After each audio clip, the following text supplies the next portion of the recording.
En tant qu'arbitre de la loi et en toute connaissance de la jurisprudence historique dans ce pays, la race doit être toujours considérée comme une variable. Votre temps est précieux, Maître Keating. Je vous suggère de ne pas le gâcher en présentant des arguments que vous avez déjà formulés.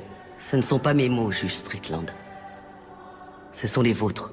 Vous les avez écrits en 1985, dans le verdict de l'affaire Bryant contre la ville de Topeka, concernant la clause de protection égale face à un système d'attribution de logements sociaux.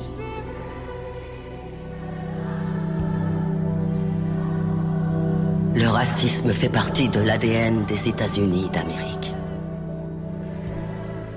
Et tant que nous fermerons les yeux sur la douleur de ceux qui souffrent de son oppression, nous ne pourrons jamais échapper à ses origines. Le seul garde-fou dont peuvent bénéficier les personnes de couleur, c'est le droit de se défendre, et nous ne leur accordons même pas.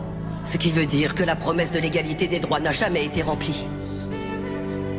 En raison de l'échec de notre système judiciaire et de notre défense publique en particulier, l'époque de la ségrégation n'est toujours pas derrière nous. L'époque où les lois ont rendu illégal que les Noirs et les Blancs soient enterrés dans le même cimetière.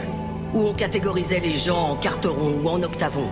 Où on punissait un Noir parce qu'il avait demandé des soins médicaux dans un hôpital pour Blancs.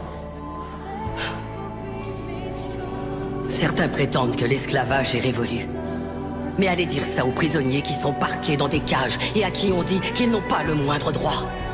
Des personnes comme mon client Nathaniel Leahy et des millions d'autres personnes comme lui qui sont enfermées dans nos prisons et reléguées à une existence indigne d'un être humain. Il n'y a aucune alternative à la justice dans cette affaire. Il n'y a pas d'autre option. Prendre une décision à l'encontre de mon plaignant, c'est choisir de remplir les poches des propriétaires de prisons, plutôt qu'offrir une défense digne de ce nom à tous ceux qui y sont enfermés. Est-ce que c'est l'Amérique dans laquelle veut vraiment vivre cette cour? Un pays où l'argent a plus d'importance que l'humanité? Où la criminalité est confondue avec les troubles mentaux?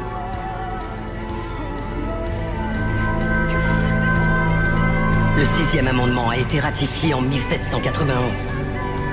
C'était maintenant il y a 226 ans. Je pense qu'il est donc temps de réellement garantir ces droits à tous nos citoyens.